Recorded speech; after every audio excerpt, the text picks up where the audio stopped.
Hello everyone, मैं हूं आरती छावड़ी and welcome to UPSC अनस्टॉपेबल्स। यहाँ पर एक बहुत ही इम्पोर्टेंट न्यूज़ हमें कवर करनी है जो कि यूनेस्को की इनटेंजिबल कल्चरल हेरिटेज की लिस्ट के बारे में है। लेकिन उससे पहले आप सभी के लिए एक बहुत इम्पोर्टेंट अनाउंसमेंट। अन अकेडमी के द्वारा साल में सिर्फ एक बार अन अकेडमी सिविल सर्विस चैंपियनशिप कराई जाती है। ये चैंपियनशिप इस साल भी 17 दिसंबर को स्केड्यूल्ड है। सुबह 11 बजे और शाम 5 बजे इनमें से किसी भी स्लॉट में आप ये टेस्ट दे सकते हैं। और ये टेस्ट देना ही है आपको, ऐसा मान लीजिए। क्यों? क्योंकि इसमें कोई ऐसा कारण एग्जिस्ट ही नहीं करता जिसे आप यहाँ सामने रखें और कहें कि ये टेस्ट मैं नहीं दे पाऊंगा या नहीं दे पाऊंगी। अन अकेडमी सिविल सर्विस चैंपियनशिप, इसमें जो बेस्ट परफॉर्मर्स हैं उनके बीच इन टोटल 40 करोड़ की स्कॉलरशिप जो है उसको डिस्ट्रीब्यूट किया जाना है। इसमें बहुत सी दूसरी चीजें भी शामिल हैं। यहाँ पर ब्यूरोक्रेट के साथ एक दिन आपको बिताने को मिलेगा जिसमें अगेन प्रिपरेशन के बीच में हम कितने सारे डाउट्स, कितने सारे क्वेश्चंस हमारे मन में होते हैं। कोई ऐसा व्यक्ति जो पहले ही इस जर्नी से गुजर चुका है, वो यहाँ पर इस मामले में हमारी सहायता कर सकता है।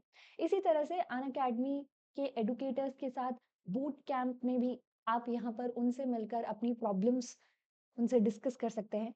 इसी के साथ आज के समय में हम जानते हैं कि ऑनलाइन एक ऐसा माध्यम बन चुका है जिसके जरिए हम घर पर बैठकर प्रिपरेशन कर सकते हैं, और अन अकेडमी उन्हीं में से एक माध्यम है। लेकिन इस तरह की वेबसाइट्स और इस तरह के टेस्ट जो है उन्हें एक्सेस करने के लिए हमें कुछ रिसोर्सेज की आवश्यकता होती है, और इस टेस्ट के प्राइज में, रिवॉर्ड्स में हमें ऐसे कुछ रिसोर्सेज भी मिल रही हैं, जैसे लैपटॉप है, आईपैड है, स्मार्टफोन है, टैबलेट्स है। टेस्ट सीरीज हमें ये बताती है कि हम जिस दिशा में प्रिपरेशन कर रहे हैं वो दिशा सही भी है या नहीं। क्योंकि एट द एंड जो भी हमने पढ़ा है उससे हमारे क्वेश्चंस कवर होने चाहिए, क्वेश्चन सॉल्व होने चाहिए। तो टेस्ट सीरीज उसमें हमें सहायता करती है, और हम जगह जगह यहाँ हर तरफ हम यहाँ पे टेस्ट सीरीज ज्वाइन भी करते हैं और उसके लिए पे भी करते हैं। लेकिन सोचिए, एक टेस्ट के जरिए, एक टेस्ट में अच्छा परफॉर्मेंस करने से आपको टेस्ट सीरीज भी मिलेगी। अब आपके मन में ये भी प्रश्न आ रहा होगा कि मैंने तो सिलेबस कंप्लीट नहीं किया है, या फिर मैं तो 2025 का एस्पिरेंट हूँ, या एस्पिरेंट एक तरह से उस समय एग्जाम दूंगा या दूंगी। तो आप सोचकर देखो, एक वेल क्यूरेटेड टेस्ट है जो कि टॉप एडुकेटर्स के द्वारा तैयार किया गया है। शायद आप पूरा सिलेबस कवर नहीं कर पाए हैं अभी, लेकिन एटलीस्ट जितना कवर किया है उससे जुड़े हुए क्वेश्चंस आप करिए। उसकी दिशा तो आपको समझ आएगी कि आप जिस दिशा में जा रहे हैं, जिस ओर प्रिपरेशन कर रहे हैं, वो सही भी है या नहीं, किसी तरह का बदलाव लाने की जरूरत है या नहीं।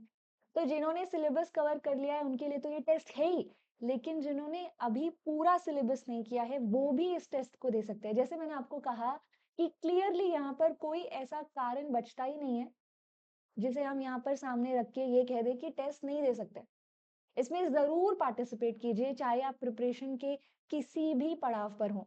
अन अकेडमी सिविल सर्विस चैंपियनशिप, इसके लिंक कमेंट सेक्शन में भी अवेलेबल है और इस वीडियो के डिस्क्रिप्शन में भी अवेलेबल है। याद रखिएगा, 17 दिसंबर संडे का दिन है। आप अगर सुबह मौजूद हैं तो सुबह टेस्ट दीजिए, सुबह किसी और काम को आप कर रहे हैं तो शाम को टेस्ट दीजिए, लेकिन दीजिए। आप यहाँ पर एनरोलमेंट के दौरान रेफरल कोड ARTI1702 इस्तेमाल कर सकते हैं। इस बेहतरीन जानकारी के साथ आज हम एक और इम्पॉर्टेंट इंफॉर्मेशन डिस्कस करने वाले हैं जो खबरों में थी। यूनेस्को की representative list of intangible cultural heritage में भारत के गुजरात से गरबा डांस को शामिल किया गया है। अब इस इम्पोर्टेंस का जो वेटेज है, इस ये पूरी की पूरी न्यूज़ जो है, इसका जो वेटेज है, वो आपको तब समझ आएगा जब हम यहाँ यूनेस्को को समझेंगे। तो आइए पहले यूनेस्को को जानते हैं और इसकी ये जो इंटेंजिबल कल्चरल हेरिटेज की लिस्ट है इसे समझते हैं, और गरबा का इस लिस्ट में शामिल होना कैसे यहाँ इस चीज को इम्पोर्टेंट देता है, इसका क्या वेटेज है, वो आपको समझाते हैं। तो सबसे पहले तो यूनेस्को क्या है? UNESCO United Nations Educational Scientific Cultural Organization. हम ये कह सकते हैं कि ये एक इस प्रकार की इंटर गवर्नमेंटल ऑर्गेनाइजेशन है जो कि दुनिया भर की कल्चरल हेरिटेज जो है उसको रिकॉग्नाइज करने का काम करती है। इसकी शुरुआत वैसे तो 20th सेंचुरी के सेकेंड हाफ में 1970s के दौर में हुई थी, लेकिन उस समय में ऐसा माना जाता था कि cultural heritage mostly monumental architectures हैं। यानी कि भारत में आपको यहाँ पर भीमबेटका की गुफाएं देखने को मिलेगी, अजंता केव्स देखने को मिलेंगी। इन्हें यहाँ पर कल्चरल हेरिटेज माना जाता था और कई वर्षों तक कल्चरल हेरिटेज में इस तरह के मॉन्यूमेंटल आर्किटेक्चर की लिस्ट ही बनाई जाती थी। एक दिन एक दिन तो क्या कहें, 2003 में ऐसा हुआ कि आप देखेंगे कि फाइनली यूनेस्को ने ये रियलाइज किया कि ऐसा जरूरी तो नहीं है ना कि हर देश जो है उसमें कल्चरल हेरिटेज सिर्फ मॉन्यूमेंट्स के रूप में हो, हिस्टोरिकल साइट्स के रूप में हो। लिविंग कल्चरल हेरिटेज भी तो होता है जो हमें अपने आसपास दिखता है, डांस, म्यूजिक, थिएटर के फॉर्म में, जिसे एक्सपीरियंस किया जा सकता है, जिसे यहाँ जनरेशन टू जनरेशन अलग अलग माध्यम से पास ऑन किया गया है। और तभी से 2003 से ही यहाँ पर फाइनली इनटेंजिबल कल्चरल हेरिटेज की जो लिस्ट है वो भी यूनेस्को बनाने लगा। यानी पहले जो लिस्ट बनती थी वो कल्चरल हेरिटेज की लिस्ट तो थी, पर वो टेंजिबल कल्चरल हेरिटेज है। टेंजिबल कल्चरल हेरिटेज में अगेन मॉन्यूमेंटल स्ट्रक्चर्स हैं, आर्किटेक्चर है, हिस्टोरिकल साइट्स हैं, इन्हें शामिल किया गया था। लेकिन अब ऐसे हेरिटेज को भी यहाँ पर इंटरनेशनल लेवल पर रिकॉग्नाइज किया जाएगा जो जिंदा है, जीवित है, लिविंग ट्रेडिशन का पार्ट है और बरसों से चले आ रहे हैं, उन्हें परफॉर्म किया जा रहा है। तो यूनेस्को की ये लिस्ट आपको इंटेंजिबल कल्चरल हेरिटेज की लिस्ट 2003 से बनती हुई देखने को मिलेगी। इसमें भी फर्दर दो लिस्ट है, जिसमें एक है representative list of intangible cultural heritage of humanity और दूसरी है list of intangible cultural heritage in need of urgent safeguarding. Obviously यहाँ पर कुछ ऐसी कल्चरल हेरिटेज है इंटेंजिबल। इंटेंजिबल का मतलब होता है जिसे टच नहीं किया जा सकता, मतलब जिसको हम एक्सपीरियंस करते हैं, डांस है, म्यूजिक है, थिएटर है, एक्सपीरियंस किया जाता है उसे। तो इस तरह का जो कल्चर है दुनिया भर का, उसको रिकॉग्नाइज करता है यूनेस्को। पहली list representative list of intangible cultural heritage में ऐसे कल्चरल हेरिटेज आती है जो जिंदा है और अच्छी स्थिति में भी है।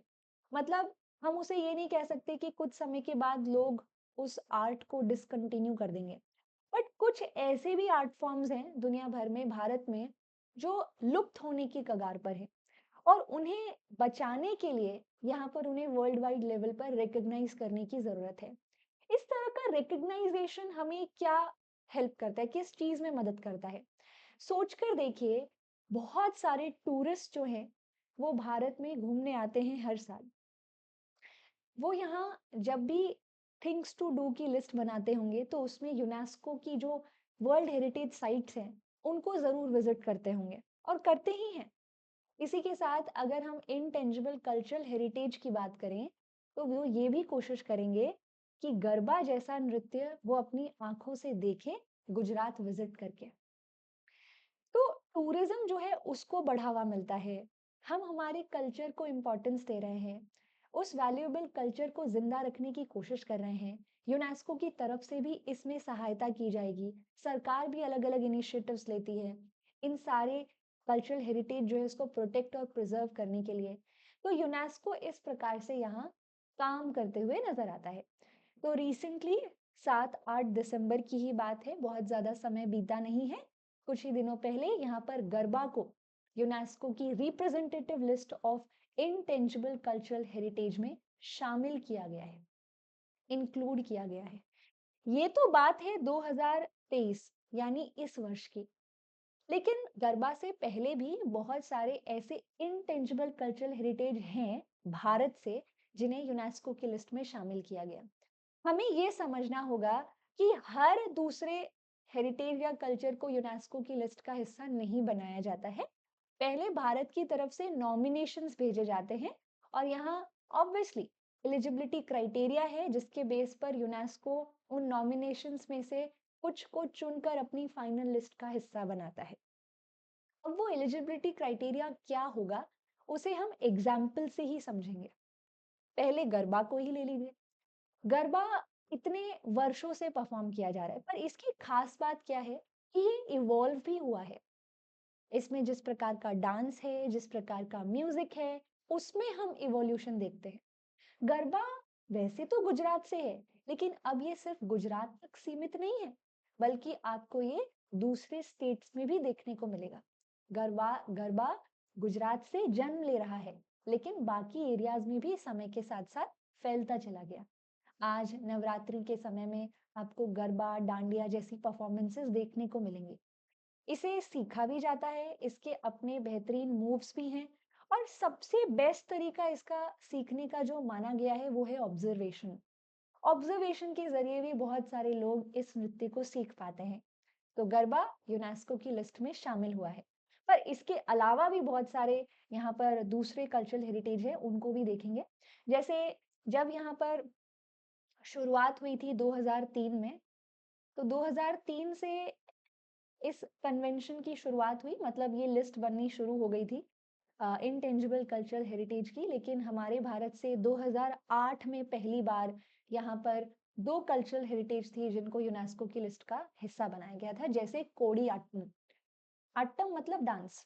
अब ये कोड़ी आट्टम जो है ये एक प्रकार का थिएटर है, केरला से है, पर संस्कृत भाषा में परफॉर्म किया जाता है। इस कोडियाट्टम की जो कॉस्ट्यूम है वो कथकली से कुछ हद तक मैच करती है। कथकली में जिस तरीके से आईज, नेत्र जो है उनका अभिनय, उनका मूवमेंट बहुत ज्यादा इंपॉर्टेंट होता है, वैसे ही कोडियाट्टम में भी वो चीज आप देखेंगे। तो नेत्र अभिनय बहुत जरूरी है। हस्त अभिनय यानी कि मुद्राएं हाथ से बनी हुई, उनका इस्तेमाल भी यहाँ पर अपने आप को एक्सप्रेस करने के लिए किया जाता है। ये Koodiyattam performance one act play नहीं है, एक दिन में पूरा नहीं होता है ये। 40 दिन तक लग सकते हैं इसकी एक परफॉर्मेंस में। रामायण महाभारत की कथाएं इसमें नरेट की जाती हैं। और आप देखेंगे कि ये जो पूरा यहाँ पे थिएटर बनाया गया है, ये पूरा स्टेज बनाया गया है, इसे हम कुट्टम पालम कहते हैं, जिसपे इसको परफॉर्म किया जाता है। अलॉन्ग विद दैट, ये पूरा का पूरा जो थिएटर है, इसमें आपको ऐसे लाइटिंग्स नहीं देखने को मिलेंगे। पहले ऑब्वियसली ट्रेडिशनल है, बहुत पुराना थिएटर है, तो उस समय में लाइट्स, इलेक्ट्रिसिटी नहीं होती थी। तो इस तरह की परफॉर्मेंसेस लैंप्स की रोशनी में की जाती थी। जैसे केरला में कथकली भी एक लैंप की रोशनी में ही परफॉर्म होता है, उसी रूप से यहाँ पर भी आप एक लैंप देख रहे हैं जिसकी रोशनी में इसे परफॉर्म किया जाता है। और इस लैंप को कलरी, माफ करें, नील नील विलक्कू कहते हैं। नील विलक्कू। इसी तरह 2008 में हमारे भारत में जो वैदिक चैंटिंग होती है, उसे भी यूनेस्को की लिस्ट का हिस्सा बनाया गया। इमेजिन कीजिए, अभी तक हम वही तो बात कर रहे थे कि अभी तक सिर्फ ये माना जाता था कि मॉन्यूमेंटल आर्किटेक्चर ही कल्चरल हेरिटेज है। हाँ, सांची का स्तूप, अजंता की गुफाएं, एलोरा केव्स, ताजमहल। लेकिन अब देखिए ट्रेडिशनल ऐसा हेरिटेज जो जिंदा है, जो जीवित है, वैदिक चैंटिंग, वेदों के मंत्रों का उच्चारण, जो कि generation to generation pass on किया जाता है, वो भी ओरली। मंत्रों को याद किया जाता है, फिर गुरु अपने शिष्य को वो मंत्र रटवाता है, याद करवाता है, उसके महत्व को समझाता है। तो कैसे बिना लिखे ओरली वेदों के मंत्रों को याद रखा गया, उस कंटेंट को जिंदा रखा गया, ये भी अपने आप में खास है। और ऐसा नहीं है आज के मॉडर्न वर्ल्ड में ये चीज डिसकंटिन्यू नहीं हुई है। आज भी आपको भारत के बहुत से हिस्सों में ये वैदिक चैंटिंग देखने को मिलेगी, इसीलिए ये यूनेस्को की लिस्ट में शामिल हुआ है। 2008 में आप यहाँ रामलीला थिएटर को भी यूनेस्को की लिस्ट का हिस्सा बनते हुए देखेंगे। रामलीला, लॉर्ड राम की कहानी, दशहरा के समय में यहाँ पर दशहरा वाला जो दिन होता है, उससे पहले के जो 9 दिन है नवरात्रि, उसमें रामलीला 9 दिन के लिए परफॉर्म की जाती है। आखिरी दिन दशहरा होता है, जिसमें लॉर्ड राम जो है उन्हें रावण का वध करते हुए दिखाया जाता है। ये रामलीला थिएटर क्या करता है, ये भी यहाँ पर बहुत सारे लोगों को साल के 9 दिन में इकट्ठा कर देता है, लोगों को यूनाइट कर देता है। एक म्यूचुअल कोलैबोरेशन हमें लोगों का इसमें नजर आता है। बरसों से चला आ रहा है ये थिएटर। इसको भारत के अलग-अलग हिस्सों में आप परफॉर्म होते हुए देखेंगे। सबसे बेहतरीन परफॉर्मेंसेस आप अयोध्या में देखते हैं, रामनगर, बनारस, वृंदावन, अल्मोड़ा, सतना, मधुबनी जैसी जगहों पर हम देखते हैं। लेकिन इतना पुराना थिएटर आज भी परफॉर्म किया जा रहा है, उसी म्यूचुअल कोलैबोरेशन से। वहीं गली के लोग जो हैं, वो यहाँ पर अलग-अलग रोल प्ले करते हुए नज़र आते हैं। पूरा पंडाल सजाना या फिर स्टेज तैयार करना, कॉस्ट्यूम से लेकर हर एक चीज़ वहीं गली के लोग मिलकर आपको करते हुए दिखेंगे। यानी गली-गली मोहल्ले में परफॉर्म किए जाने वाला एक बेहतरीन थिएटर। बड़े लेवल पर भी परफॉर्मेंस होती है, लेकिन यहाँ पर कॉलोनीज़ में एक पूरी कॉलोनी है, जैसे गोकुल धाम सोसाइटी टाइप, ऐसी सोसाइटीज़ में परफॉर्म कर लेते हैं। एक दूसरे के साथ मिलकर इसको परफॉर्म करते हैं। डायलॉग से लेकर एवरी सिंगल थिंग, हर चीज़ का ख़्याल खुद रखा जाता है। तो ये ट्रेडिशनल थिएटर कितने वर्षों से चला आ रहा है और आज भी भारत के अलग-अलग हिस्सों में दिखता है। कितना बेहतरीन एग्ज़ाम्पल है पूरी दुनिया के लिए। इसीलिए इसे भी यूनेस्को की लिस्ट का हिस्सा बनाया गया। तुलसीदास के द्वारा रचित उनकी जो वर्जन है रामायण का, रामचरितमानस, उसके आधार पर इस पूरे के पूरे थिएटर को परफॉर्म किया जाता है। 2008 के बाद 2009 में एक बार फिर से यूनेस्को की representative list of intangible cultural heritage में हमें यहाँ पर गढ़वाल एरिया, उत्तराखंड जो है, वहाँ के सालूर दुंगरा गांव में परफॉर्म होने वाले रामन थिएटर को भी आप यूनेस्को की लिस्ट में शामिल होते देखेंगे। रामन रामन थिएटर क्या है? फसल बहुत अच्छी हुई है, सभी गांव के लोगों ने फसल काट ली है। अब समय है थोड़ा लीजर टाइम का, एंटरटेनमेंट का, पर इसी के साथ-साथ अपने लोकल डेइटी की पूजा करने का भी, कि उन्होंने इतनी अच्छी फसल हमारी उगाने में मदद की, है ना? गॉड्स को थैंक यू करने का भी समय है। तो यहाँ पर रिलीजियस लोकल डेटी भूमियल देवता जो हैं, उनको ऑनर करने के लिए, उनकी वर्शिप के लिए ये पूरा का पूरा थिएटर परफॉर्म किया जाता है, रामवन थिएटर। इसमें अलग-अलग रामायण महाभारत की कथाएं भी कभी-कभी सुनाई जाती हैं। दूसरे अलग-अलग टेक्स्ट जो रिलीजियस टेक्स्ट हैं उसके एपिसोड्स यहाँ पर दिखाए जाते हैं। बहुत बार तो लॉर्ड विष्णु का नरसिम्हा अवतार जो है उसकी कहानी इसमें सुनाई जाती है। तो ये है रामन थिएटर। एक बार फिर गांव का हर एक व्यक्ति इस पूरे थिएटर को परफॉर्म करने के लिए अपना अपना योगदान देता है। अगेन हम यहाँ क्या देख सकते हैं? म्यूचुअल कोलैबोरेशन देख सकते हैं। गांव का हर व्यक्ति इसे ऑर्गेनाइज करने में सहायता देता है। रामन फ्रॉम उत्तराखंड। 2010 में बारी आई छाऊ डांस की। छाऊ डांस किसी एक एक स्टेट से नहीं जुड़ा हुआ। आप यहाँ पर बिहार, झारखंड, छत्तीसगढ़, उड़ीसा, वेस्ट बंगाल, इन सभी जगहों पे छाऊ डांस होते देखेंगे। छाऊ डांस की खास बात यह है कि छाऊ डांस जो है उसमें डांस का एलिमेंट तो है ही, लेकिन उसमें मार्शल आर्ट का एलिमेंट भी है। ये इसमें रामायण और महाभारत के एपिसोड्स को दिखाया जाता है डांस के जरिए। यहाँ पर छाऊ डांस के 3 प्रकार हैं, सेरईकेला, पुरुलिया, मयूरभंज। मयूरभंज वो है जिसमें इस तरह के मास्क नहीं पहने जाते, अदरवाइज सेरईकेला और पुरुलिया में इस प्रकार के मास्क पहनकर ही परफॉर्म होता है। ये परफॉर्मेंस मेल एक्टर्स के द्वारा ही की जाती है और जैसे मैंने कहा डांस और मार्शल आर्ट का एक मिश्रण है छाऊ डांस। इस छाऊ डांस में बहुत से अलग-अलग तरह के इंस्ट्रूमेंट्स का भी यूज होता है, जैसे मोहरी एंड शहनाई। इसे यूनेस्को की लिस्ट में अगेन क्यों शामिल किया गया?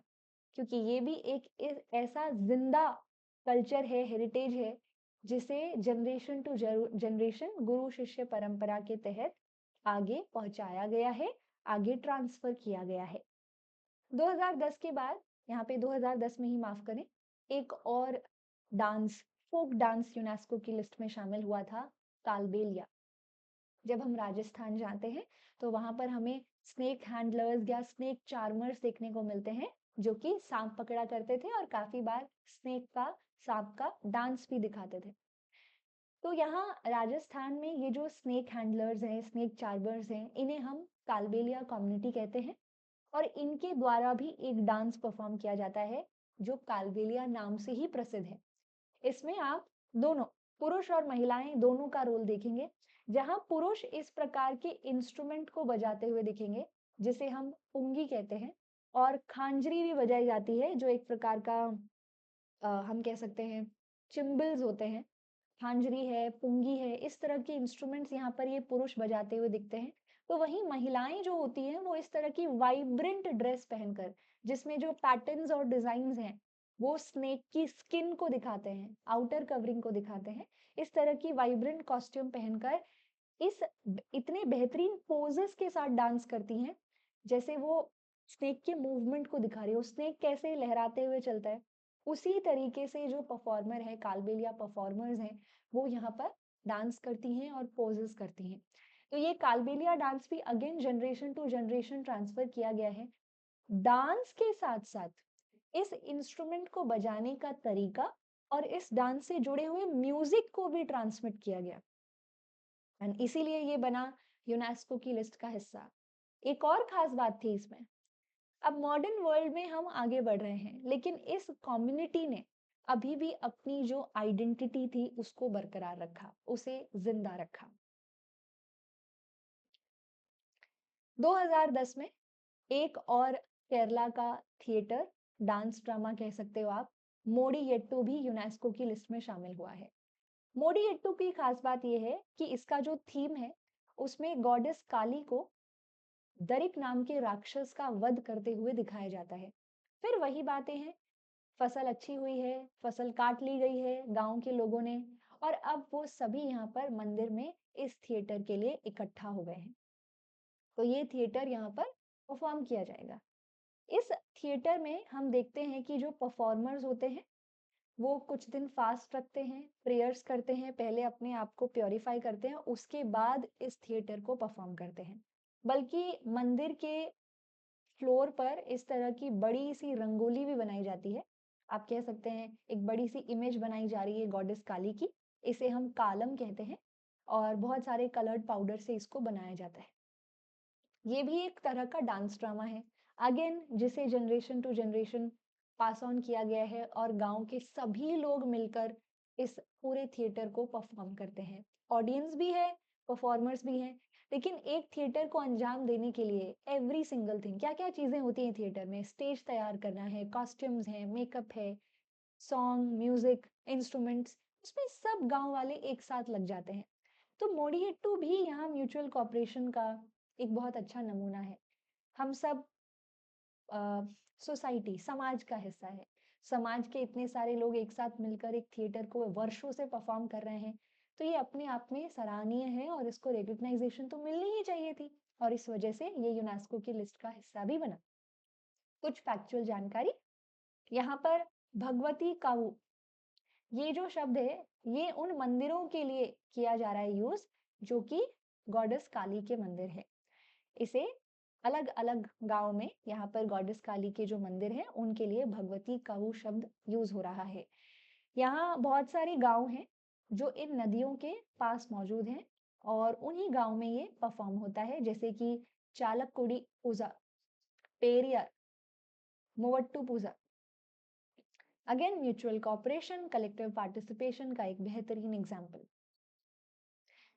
2012 की तरफ जब हम बढ़ते हैं तो यूनेस्को की इनटेंजिबल कल्चरल हेरिटेज में बुद्धिस्ट चैंटिंग को भी शामिल किया गया।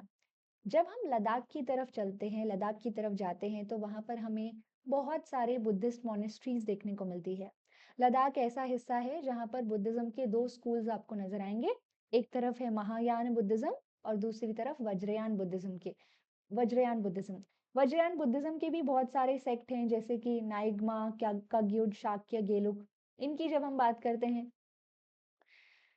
तो इनमें बुद्धिस्ट चैंटिंग यानी कि मंत्रों का जो उच्चारण है वो हमें होता हुआ दिखता है। एक तरफ आप वैदिक चैंटिंग देख रहे हैं, वेदों के मंत्रों का उच्चारण, दूसरी तरफ बुद्धिज्म में भी वज्रयान बुद्धिज्म के अंडर ऐसे कुछ मंत्र जो है उनका कॉम्पोजिशन हुआ, जिन्हें माना जाता था कि जिनकी रेगुलर चैंटिंग से भी एनलाइटन हुआ जा सकता है। और ये चैंटिंग बहुत ही रिचुअलिस्टिक मैनर में की जाती है, एक अलग प्रकार की कॉस्ट्यूम, इंस्ट्रूमेंट, कैप पहनकर इसको परफॉर्म किया जाता है। इसे भी जनरेशन टू जनरेशन ओरली ही ट्रांसफर किया गया, और इसी कारण से 2012 में ये भी यूनेस्को की लिस्ट का हिस्सा बना। 2013 में हमें मणिपुर का संकीर्तन देखने को मिलता है, मंदिरों में परफॉर्म होने वाला संकीर्तन। इसकी शुरुआत भक्ति मूवमेंट से जोड़ी जाती है, जिसमें लॉर्ड कृष्ण और लॉर्ड विष्णु के जो दूसरे अवतार थे, उनकी वर्शिप के लिए यहाँ पर जो सॉन्ग्स पोएम्स का कॉम्पोजिशन हुआ, उन्हें लोग एक साथ मिलकर गाया करते थे। संकीर्तन जो है उसके दो मेन सोशल फंक्शंस हमें नजर आते हैं। संकीर्तन लोगों को संकीर्तन, कीर्तन करना मतलब क्या होता है?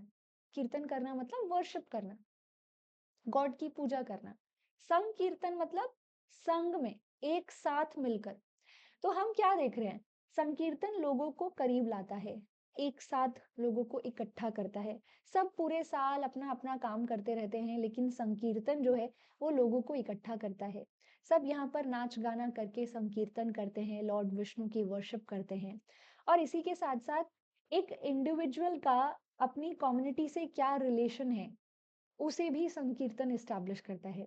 एक ऑर्गेनिक रिलेशनशिप को संकीर्तन प्रमोट करता है, और इसी वजह से यह भी यूनेस्को की लिस्ट का हिस्सा बना है। 2014 की तरफ जैसे ही हम बढ़ते हैं तो वहां पर हमें ठठेरा, हिंदी में पढ़ते थे ना पहले, ठ से ठठेरा। ठठेरा कौन होते हैं? ये मेटल वर्कर्स होते हैं, मेटल के बर्तन बनाने वाले जो हैं उन्हें हम ठठेरा कहते हैं। आपको ये ठठेरा कहाँ दिखेंगे? जंदीला गुरु नाम की जगह पंजाब में। यहाँ के जो ठठेराज हैं, हालांकि मशीन का युग है, मशीनें आ गई हैं जिनकी मदद से बर्तन बहुत ही तेजी से बनाए जाते हैं, लेकिन यहाँ के ठठेराज आज भी ट्रेडिशनली अपने हाथों से ही ये मेटल के बर्तन यूटेंसिल्स बना रहे हैं। इसमें कॉपर का भी इस्तेमाल होता है, ब्रास है, और कुछ मिश्रित धातु अलॉय वगैरह का इस्तेमाल करके भी इन बर्तनों को बनाया जाता है। तो क्योंकि ये अभी भी उसी प्रकार से हाथ से इन बर्तनों को बनाते हैं, तो ये अपने बच्चों को भी ये जो टेक्निक है ये पास ऑन करते हैं। दूसरी बात, कॉपर और ब्रास के इस प्रकार के जो बर्तन हैं, उन्हें इवन वर्ल्ड वाइड लेवल पर भी ये एक्सेप्ट कर लिया गया है कि उनमें भोजन खाना शरीर के लिए हेल्दी होता है।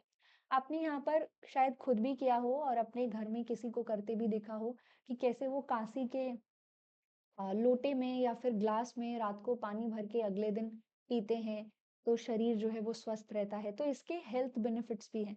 इसलिए भी यूनेस्को को लगा कि इसका जो रिकॉग्नाइजेशन है वो दुनिया भर को इसके बेनिफिट्स के बारे में जानकारी देगा, और इसलिए यूनेस्को की लिस्ट में शामिल हो गए जंदीला गुरु नाम की जगह के ठठेराज। 2016 में बारी आती है नवरोज की। वैसे तो नवरोज सिर्फ भारत में नहीं मनाया जाता, लेकिन भारत में बहुत ही कम पॉपुलेशन में आपको पर्शियंस नजर आएंगे जो कि नवरोज यानी कि न्यू ईयर फेस्टिवल जो है बनाते हैं, सेलिब्रेट करते हैं 21 मार्च को। अब इसे यूनेस्को की लिस्ट में क्यों शामिल किया जा रहा है? पहली बात, पर्शियंस की एक खास बात ये रही है कि पर्शियन आपको किसी एक देश में नहीं बल्कि दुनिया के बहुत सारे हिस्सों में देखने को मिलेंगे। भारत में भी एक छोटी तादाद मौजूद है जो कि अपने कल्चर को आज भी इतनी बड़ी पॉपुलेशन में बचाने में लगी हुई है। तो इस तरह से उनके न्यू ईयर को रिकॉग्नाइज करना अपने आप में उनके जो उनका जो तरीका है अपने कल्चर, अपनी वैल्यूज को प्रोटेक्ट करने का, उसको प्रमोट करना है, उसे सपोर्ट करना है। तो नवरोज भी यूनेस्को की लिस्ट में शामिल हुआ। भारत में नवरोज त्योहार किसने शुरू किया था? दिल्ली सल्तनत में हम बलबन के बारे में पढ़ते हैं। बलबन खुद अपने आप को एक पर्शियन राजा अफरासियाब का डिसेंडेंट बताता था, और इसी वजह से बलबन ने यहाँ नवरोज त्योहार की शुरुआत भी भारत में की।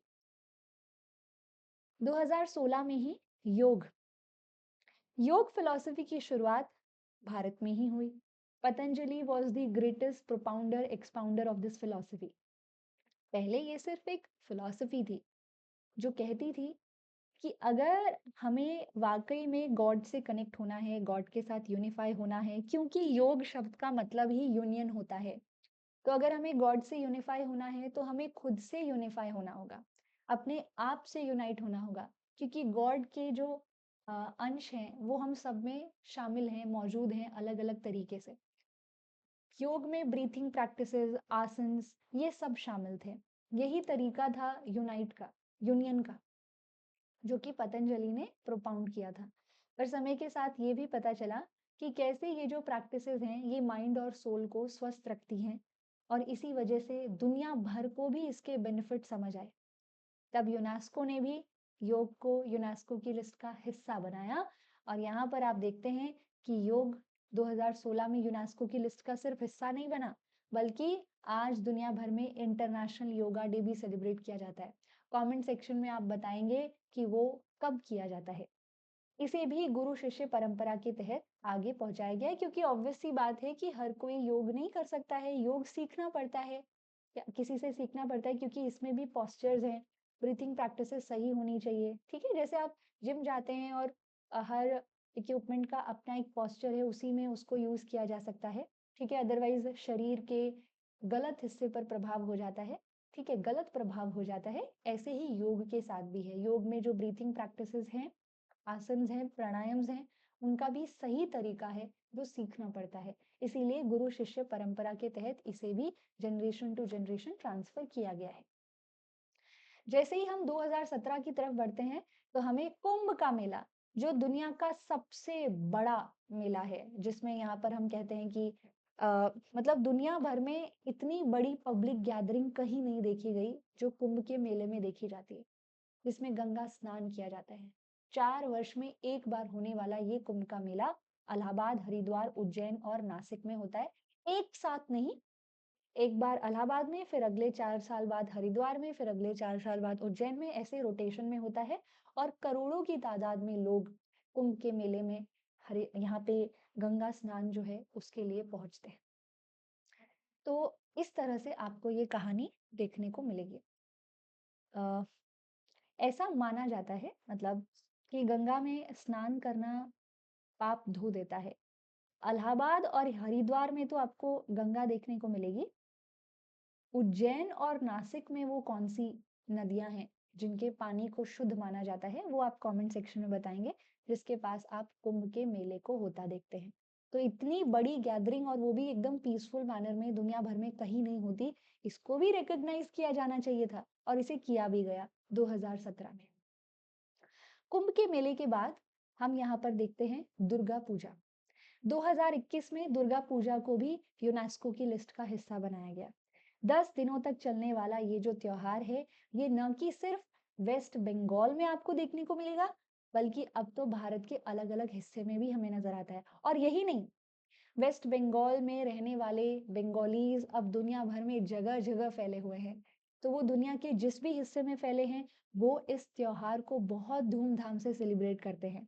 तो ये सिर्फ बंगालीज का त्योहार नहीं रहा है अब। आप यहाँ पर बंगाली पॉपुलेशन को, बंगाली डायस्पोरा जो है, उसे दुनिया भर में अलग अलग हिस्सों में भी इसे सेलिब्रेट करते हुए देखोगे। इसमें बहुत सी चीजें हैं। गॉडेस दुर्गा जो है, उनकी मूर्ति को बनाने से लेकर 10 दिन तक उनकी पूजा करने की सारे रिचुअल्स इसमें मौजूद हैं। पंडाल्स लगाए जाते हैं, कॉम्पिटिशन्स होते हैं। यूनेस्को ने इसे भी रिकॉग्नाइज किया one of the world heritage, cultural heritage. और अब आखिर में, जैसा कि मैंने आपको बताया था, 2023 जिसमें गरबा को शामिल किया गया है। ये लिस्ट आगे इसी तरह से बढ़ती रहेगी। फिलहाल न्यूज में थी, इसलिए हमने यूनेस्को की इम्पोर्टेंस को समझा। हर देश कोशिश यही करता है कि यूनेस्को की लिस्ट में उनके देश का कल्चरल हेरिटेज ज्यादा से ज्यादा रिकग्नाइज हो। इसके बहुत से फायदे हैं। Tourism one of the benefits.